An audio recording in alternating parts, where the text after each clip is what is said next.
I'm Ava, 27 now, but this story begins when I was 16 and thought the world was ending every other Tuesday. I was the quiet kid who lived in notebooks, scribbling thoughts that felt too big for my chest. My panic attacks came without warning, like sudden storms that left me gasping and shaking. My older sister Clara was everything I wasn't. Head cheerleader, straight-A student, the golden child who made our parents beam with pride. To everyone else, I was just sensitive. To Clara, I was broken. The night she said those words, we were standing in our kitchen after another one of her lectures about me being too dramatic. The fluorescent light buzzed overhead while I clutched a glass of water, still trembling from a panic attack that had hit me out of nowhere. That's when Clara leaned close, her voice cutting through the quiet like a blade. "No one will ever love you," she whispered. "You're too broken. You'll always be a burden." I laughed because crying would have given her too much satisfaction, but those words carved themselves deep into my bones. I had no idea they were about to change everything. After that night, I became a ghost in my own house. Family dinners turned into torture sessions where I pushed food around my plate while Clara sparkled and charmed everyone. I started making excuses. Too much homework, wasn't feeling well, had plans with friends I didn't actually have. Mom noticed, but dismissed it as typical teenage moodiness. "Ava's just going through a phase," she'd tell Dad when they thought I couldn't hear. Clara didn't seem to notice at all. Or maybe she just didn't care. She was too busy being perfect to worry about her broken little sister. I started keeping a journal of everything she said to me. Every cruel comment, every dismissive look, every time she made me feel small. I told myself it was just for me, a way to process the hurt. But deep down, I think I knew I was collecting evidence. Evidence that someday, somehow, I'd need to prove what she'd done to me. The pages filled up faster than I expected. Apparently, Clara had a lot more venom than I'd realized. The first time I got revenge, it was almost by accident. Clara had plans to sneak out and meet her boyfriend while our parents went to their book club. She cornered me in the hallway, wearing that smirk she always got when she needed something from me. "Cover for me tonight," she said, not asked. "If Mom and Dad ask, tell them I'm studying at Jessica's house." Something inside me twisted. Why should I help her when she spent every day making me feel worthless? So when she slipped out the back door, I curled up on the living room couch with a book instead of hiding in my room like she expected. When Clara stumbled back in 3 hours later with smudged lipstick and messy hair, Mom was sitting at the kitchen table waiting. The look of pure panic on her face was the most beautiful thing I'd ever seen. "Where were you?" Mom asked quietly. Clara's eyes found mine, and I just shrugged. For the first time in my life, I had power over her. And it felt incredible. Just before you continue to watch, please subscribe to this channel and like this video. It would encourage and help us keep creating amazing content for you. All right, back to the story. A year later, I was hiding in the library during lunch when everything changed. I had my headphones in, sketching in my journal to drown out the cafeteria noise, when someone tapped my shoulder. I looked up to find a boy with messy dark hair and the kindest brown eyes I'd ever seen. He said, "Sorry to bother you, but do you know where the poetry section is?" His name was Julian, and he was new to our school. When he smiled at me, I didn't feel invisible for the first time in forever. We talked about books and music, and he actually listened when I spoke. He didn't look at me like I was something that needed fixing. "Your sketches are amazing," he said, looking at my journal. "They look like memories trapped on paper." I felt something crack open in my chest. Not pain this time, but something warm and hopeful. Maybe Clara was wrong. Maybe someone could see past my anxiety and panic attacks to something worth knowing. Maybe I wasn't as broken as she wanted me to believe. Of course, Clara found out about Julian within a week. Jessica saw us talking by my locker and must have run straight to Clara with the gossip. Suddenly, my sister was very interested in my little library crush. "I saw him today," she'd say casually at dinner. "He's cute. I guess. Not really my type, though. I bet he just feels sorry for you. Then the comments got sharper. Guys like Julian want someone exciting, someone who can actually hold a conversation without having a panic attack. She'd examine her perfect nails while she spoke, like she was discussing the weather, instead of shredding my confidence. I noticed she started to dress nicer on days when she knew Julian had classes near my locker. She'd accidentally walk by when we were talking, always looking stunning and confident. Everything I wasn't. It felt different this time. Before, Clara just wanted to tear me down. Now she wanted to steal the one good thing I'd found. And the worst part?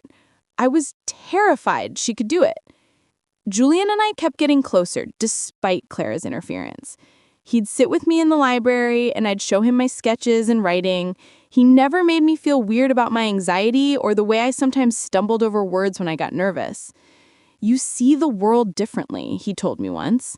That's not broken, Ava. That's a gift. But Clara wasn't giving up. One afternoon, I found her cornering Julian by the water fountains, laughing too loudly at something he'd said. Her hand was on his arm, and she was doing that thing where she tilted her head and smiled like he was the most fascinating person alive. When I walked up, Julian immediately stepped away from her and moved closer to me. But as Clara passed by, she leaned in and whispered in my ear, "He'll get bored with you eventually. They always do." The words hit like ice water in my veins. But Julian took my hand right there in the hallway, like he was making a choice, like he was choosing me. Graduation night was everything I expected and worse. Clara was surrounded by flowers and congratulations, posing for pictures in her cap and gown. Teachers hugged her and told her how proud they were. Mom and Dad beamed like she'd just want to know about prize. I got polite nods and a few good job comments, but mostly I felt invisible. After the ceremony, I found myself sitting alone by the gym doors, watching families celebrate while mine focused entirely on Clara. That's when Julian found me. He was holding a single white daisy, slightly wilted but perfect in its imperfection. "This one's for the real fighter," he said, tucking it behind my ear. I almost cried right there. Not from sadness this time, but from the overwhelming feeling of being seen, of mattering to someone. What I didn't know was that Clara had seen the whole thing from across the parking lot. She watched Julian choose me over her spotlight moment, and she never forgot it. That daisy might have been the most dangerous gift I'd ever received. College was my escape route. I picked a school 3 states away, far enough that I couldn't come home every weekend, but close enough that I wasn't completely abandoning my parents. Clara stayed local, got a job in sales, and started posting her perfect life all over social media. Every Instagram post felt like a personal attack. Clara at fancy restaurants, Clara with her successful friends, Clara looking flawless in designer clothes I could never afford. The captions were always subtly aimed at me. "So grateful for my amazing family," or "surrounded by love and positivity." I muted her accounts after the 5th post about how some people just need to grow up and stop making excuses. For the first time in my life, I had space to breathe without Clara's shadow blocking out my sun. I threw myself into my art classes and made friends who didn't know anything about my dramatic reputation. I still had panic attacks, but I learned healthy ways to manage them. For 2 years, I almost forgot what it felt like to live in fear of my sister's next attack. Julian and I reconnected completely by accident during my junior year. A friend tagged me in a photo from a campus poetry slam, and there he was, in the background, holding a notebook and looking exactly the way I remembered. My heart stopped. I spent 3 days debating whether to message him before finally sending a casual, "Is that you in Sarah's photo?" He replied within minutes, and we ended up talking until 3 in the morning, catching up on everything we'd missed. "I always wondered what happened to you," he admitted during one of our long phone calls. "I wanted to ask you out in high school, but you seemed like you had so much going on. I didn't want to add pressure." "I wish you had," I told him. And I meant it. We started video chatting every night, and it felt like coming home to myself. Julian was studying journalism now, still writing poetry in his spare time. When he looked at me through the screen, I saw the same acceptance I'd fallen in love with in high school. This time, I was ready for whatever came next. Clara called me out of nowhere on a Tuesday morning, her voice artificially sweet through the phone. "Ava, I've been thinking we should spend more time together. We're adults now, you know. We should be closer." Every alarm bell in my head started ringing, but I agreed to meet her for brunch the next weekend. When I saw her at the restaurant, she looked exactly the same. Perfect hair, perfect makeup, fake smile that didn't reach her eyes. We made small talk about work and college for the first hour. Clara told me about her promotion and her new apartment, painting a picture of success and happiness. I kept my answers vague, not wanting to give her ammunition. Then, halfway through her avocado toast, she asked casually, "So, are you seeing anyone? You were always such a romantic." My stomach dropped. There was something predatory in her tone, like a cat that had spotted a mouse. I should have lied, should have said I was too busy with school to date. Instead, I hesitated just long enough for her to smell blood in the water. Clara was relentless once she sensed I was hiding something. She peppered me with questions about my love life, each one more pointed than the last. Finally, worn down by her persistence, I admitted I was seeing someone. Her eyes narrowed immediately. "Anyone I know?" I tried to deflect, but Clara had always been good at reading me. She leaned back in her chair, steadying my face like she was solving a puzzle. "It's Julian, isn't it?" she said suddenly. My silence was all the confirmation she needed. Her smile turned predatory, and something cold settled in my chest. "Funny," she said, stirring her coffee slowly. "I've been talking to him too." The words hit me like a physical blow. Was she lying? Was Julian talking to her behind my back? All my old insecurities came flooding back. 16-year-old Ava screaming in my head that Clara always wins, Clara always gets what she wants. I excused myself and practically ran to the bathroom, my hands shaking as I splashed cold water on my face. That night, I lay awake staring at the ceiling, my mind racing with possibilities. Was Clara telling the truth about talking to Julian? Had she reached out to him? Were they reconnecting while I was hundreds of miles away, too far to fight for what I'd found? The teenage voice in my head whispered all my worst fears. "He'll realize Clara is better. She's prettier, more confident, more everything. You're just the broken girl he feels sorry for." But when Julian called me the next morning, his voice was exactly the same. Warm, genuine, happy to hear from me. He asked if I wanted to video chat that evening, completely normal, like nothing had changed. If Clara was trying to wedge herself between us, Julian didn't show any signs of it. Still, the doubt had been planted like a poisonous seed. I found myself analyzing every word he said, looking for signs that he was losing interest. Clara had done exactly what she intended. She'd gotten inside my head without lifting a finger. And the worst part was, I was letting her. 2 weeks later, Mom invited both Julian and I home for a family dinner. I was nervous about him meeting my parents, but Julian was excited.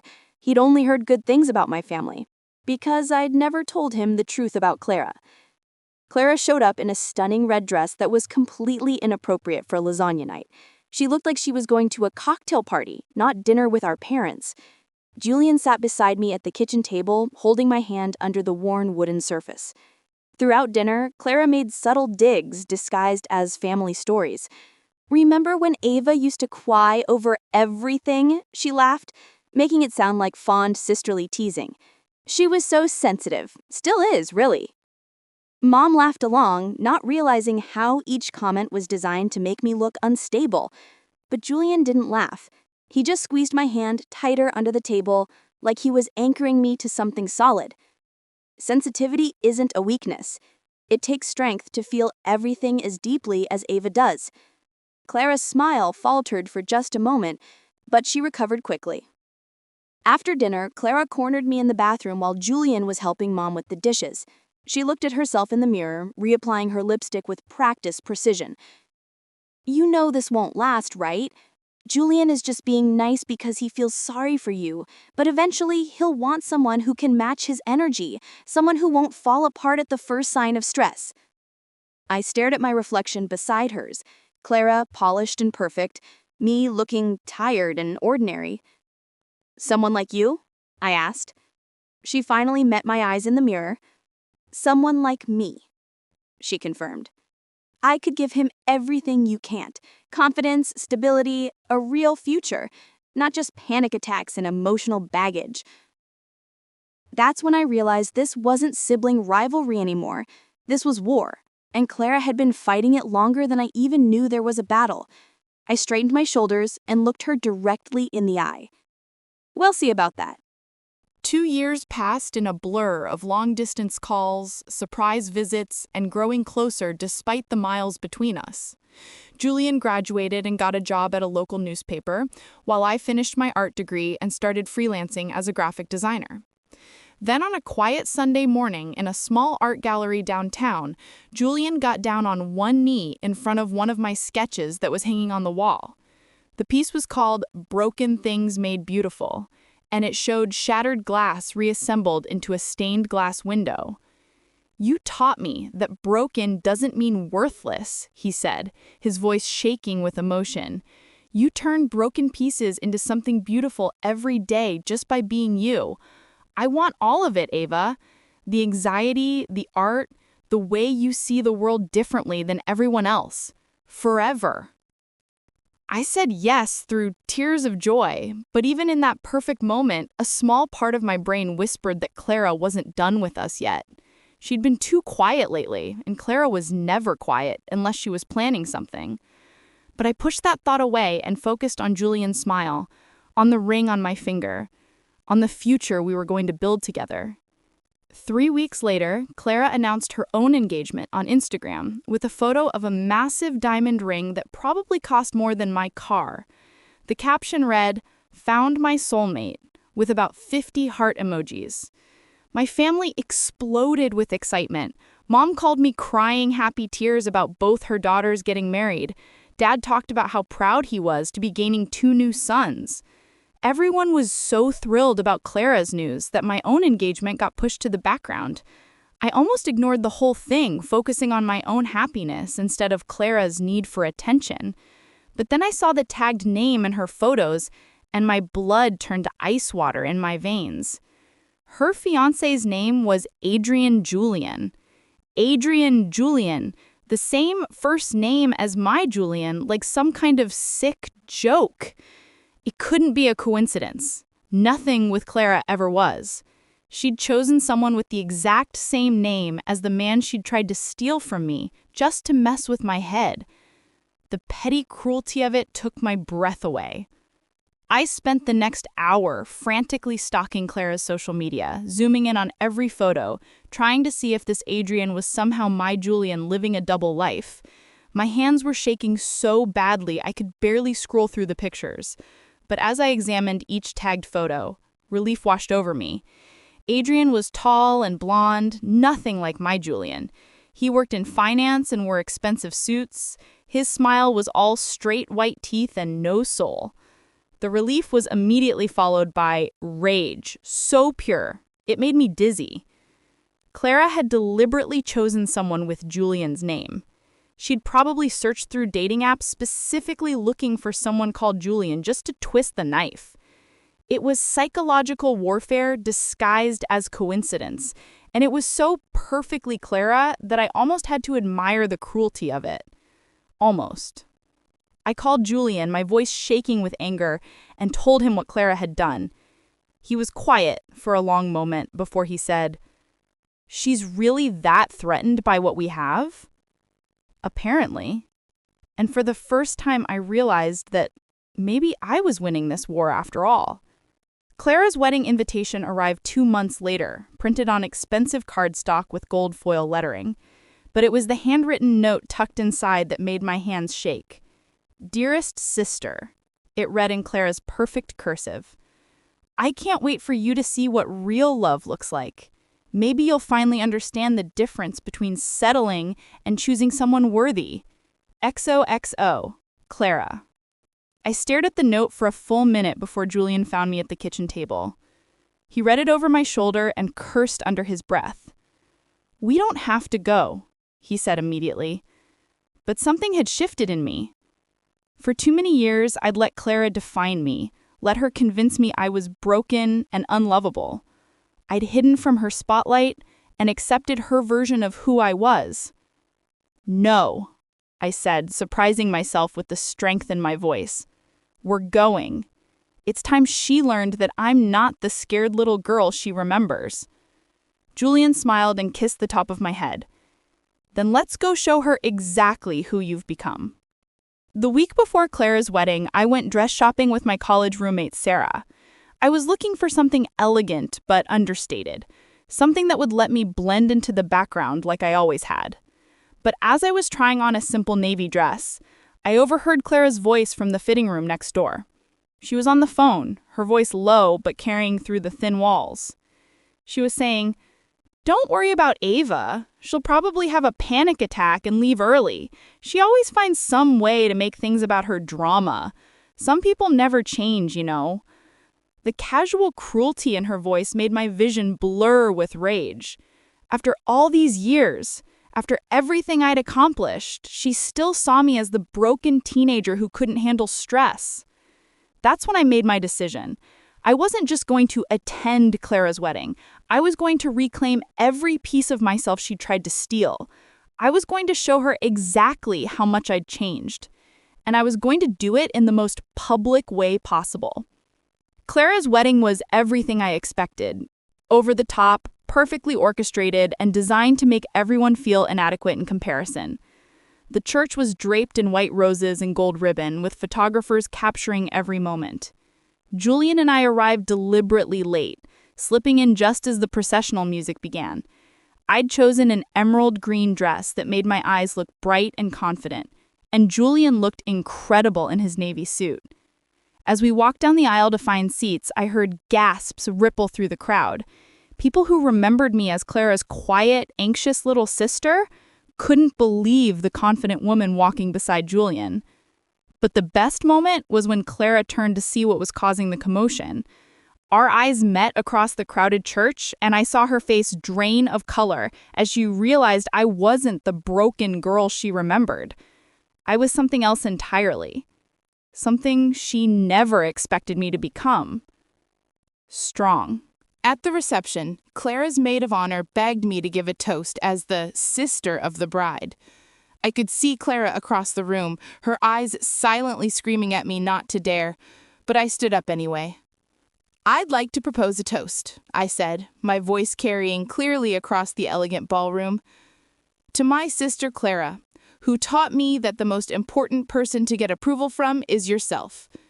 I raised my glass higher, meeting Clara's panicked gaze, and to all the broken girls out there who think they're not enough. May you learn what I learned, that you were never broken to begin with. The room erupted in applause, but I only had eyes for Julian, who raised his glass to me with pride shining in his eyes. He kissed my hand gently, and across the room, I saw Clara's perfect smile crack for the first time all night. It was the most beautiful thing I'd ever seen. 20 minutes later, Clara dragged me into the bathroom, her composure finally cracking. Her perfect hair was slightly mussed, and her makeup was smudged around her eyes. "How dare you?" she hissed, pressing her palms against the marble counter. "This is my wedding day, my day to be perfect and happy, and you come in here trying to steal my spotlight?" I looked at her reflection in the mirror, this woman who had spent years convincing me I was worthless. She looked small suddenly, like a child throwing a tantrum. "I'm not stealing anything, Clara. I'm just finally taking back what was mine all along." She whirled around to face me, her face twisted with rage. "What are you talking about?" "My self-worth. My right to take up space. My right to be loved. You spent years telling me I was broken, but the only thing that was broken was how you treated me." She slapped the counter so hard the mirror rattled, but I didn't flinch. Later that evening, after Clara had disappeared to touch up her makeup and didn't return, Mom found me sitting at our abandoned table. Julian was getting us drinks from the bar, and I was watching the other guests dance. "Ava," Mom said, sitting down beside me. Her voice was different than usual, softer and more serious. "I need to tell you something." I braced myself for another lecture about being supportive of Clara, but instead, Mom surprised me. "I didn't realize how much Clara hurt you growing up," she said quietly. "I thought it was just normal sibling rivalry. But watching you tonight, seeing how confident and strong you are when you're away from her influence, I should have protected you better." She pulled me into a hug that felt different from all the polite, distracted hugs of my childhood. This one was real, full of regret and love and recognition. "I'm proud of who you've become," she whispered. Something that had been clenched tight in my chest for 27 years finally loosened. Clara wasn't the golden child anymore. Maybe she never really had been. In the weeks following Clara's wedding, she blocked me on every social media platform. No more passive-aggressive posts, no more carefully crafted images of her perfect life designed to make me feel inadequate. For the first time in my life, I didn't chase her. I didn't try to fix things or apologize for taking up space. I just let her go. Julian and I started planning our own wedding, something small and intimate with people who actually loved us. We looked at venues that made us happy instead of trying to impress anyone. We talked about the life we wanted to build together, free from other people's expectations. The silence from Clara felt like victory, but more than that, it felt like peace. I'd spent so many years trying to earn her approval that I'd forgotten what it felt like to just exist without her voice in my head telling me I wasn't enough. Now I knew the truth. I'd always been enough. I just hadn't been looking in the right mirror. I'm not telling this story to say that I won some competition with my sister. I'm telling it because when Clara called me broken, she planted a seed in my mind that took years to uproot. For too long, I watered that seed with every doubt, every panic attack, every moment I felt like I wasn't measuring up. But here's what Clara never understood. Broken things can grow into something beautiful if you give them the right conditions. I found those conditions in Julian's acceptance, in my art, and friends who saw my sensitivity as strength instead of weakness. I found them in therapy, in learning that anxiety doesn't make you broken, just human. Most importantly, I found them in my reflection when I stopped looking for Clara's approval. The best revenge isn't proving someone wrong about you. It's living so fully in your own truth that their opinion becomes irrelevant.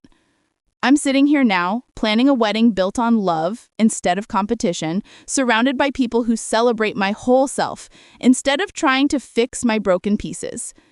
And Clara, she's somewhere else, probably still trying to win games that don't matter to anyone but her. That's her choice. This is mine. If you enjoyed this story, make sure to like this video, comment, and smash the subscribe button. Also, check out other videos on the channel. We've got more interesting stories for you.